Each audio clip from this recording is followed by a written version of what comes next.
Adlook was built from the ground up. We're an algorithm first, right? So when we think about the initiatives that we have around sustainability, it really comes through how we were built. And so when you think about other DSPs, they're a buying platform first that have AI or machine learning tacked on.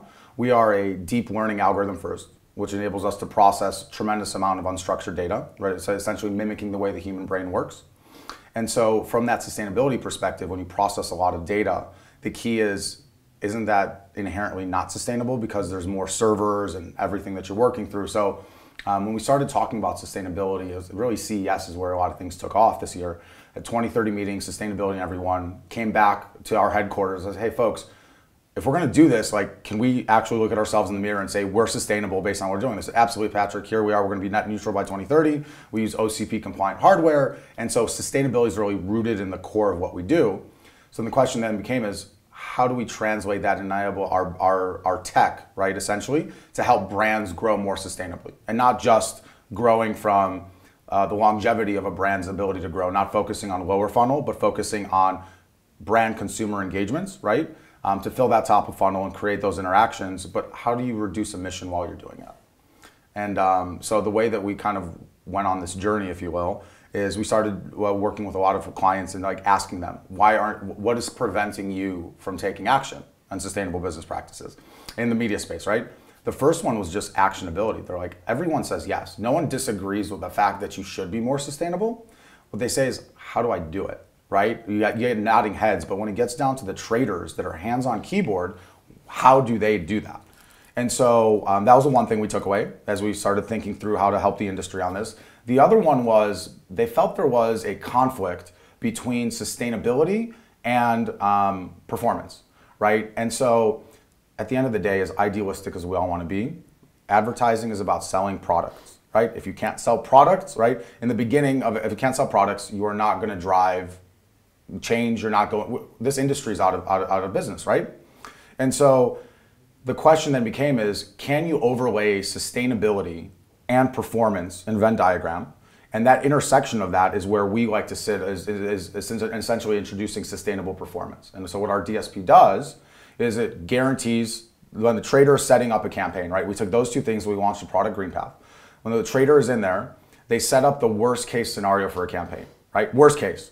And the campaign will never deviate from those thresholds, cost per completed view, AUs, whatever it may be. Then all they have to do is click with one button, enable GreenPath powered by Scope 3. And what our platform is going to do then is it's going to say, okay, great, here's the box of KPIs I have to play in. Now, for every single supply path, I'm going to ping the Scope 3 API in real time, and I'm going to understand the emission of every single way to get to that impression. And we're only going to take the lowest carbon emitting path to deliver that impression. So we're having the sustainability framework in there to be able to drive, the performance framework with the sustainability lens on that. And that's kind of the initiatives is around adopting that. We were in invitation only for, I will say, since I started in August. And we just who doesn't launch everything it can, right? So why not compete for the headlines? We officially went live last week to open market release in the US, and then GreenPath launched earlier this week. And we are going to be launching some case studies later this week with IPG, that is an alpha partner of ours on this, to actually show that sustainability and performance do work hand in hand together. That's interesting. So because some of the conversations here at Cannes, particularly on the very creative and the agency side, are like, you know, all the ad tech that's here, it's about creativity, yeah. And it is.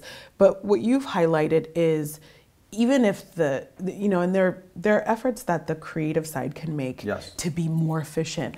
But no matter, at the end of the day, the ads that they have to run have to be run by someone whose hands are on keys. Right. So I think it's important to kind of create products that actually do that and do it very simply.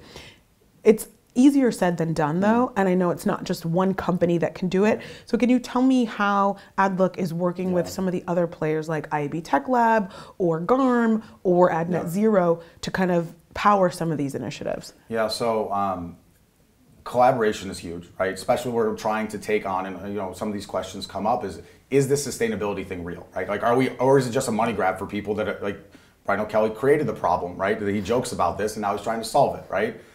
We overcomplicate things in the programmatic space. And by overcomplicating it, there are so many players in the space, and it creates opportunity for growth and competition and being able to have brands grow more sustainably and more achieve higher outcomes. With all that competition, collaboration is key, especially when we're thinking about sustainability, because it touches every single part of the media buying process. And so I think we are a part of Ad Net Zero. We are one of the founding members of the US chapter that they've had. And it's about, I think they're so important with IAB Tech Lab and GARM, because we need a unbiased opinion on what should be measured and how it should be measured, right? As a DSP, our perspective is we don't want anything to do with measurement, right? I used to work at Nielsen. I understand the currency of that. It's not our job to tell you what signal to optimize against. Our signal is our objective, and what we're required to do for our brands is to make the signal they want to use actionable. And so by being able to understand what is coming out, with Scope 3 data right now, they're the currency, if you will, for emission data measurement right now. There's probably going to be other partners that come out. Good Loop just launched one, and there's a couple others that are going to be going there. That's great, right? So then they can check each other's math in terms of pre-competitive notions of what we're actually optimizing against. And then we have IAB Tech Lab.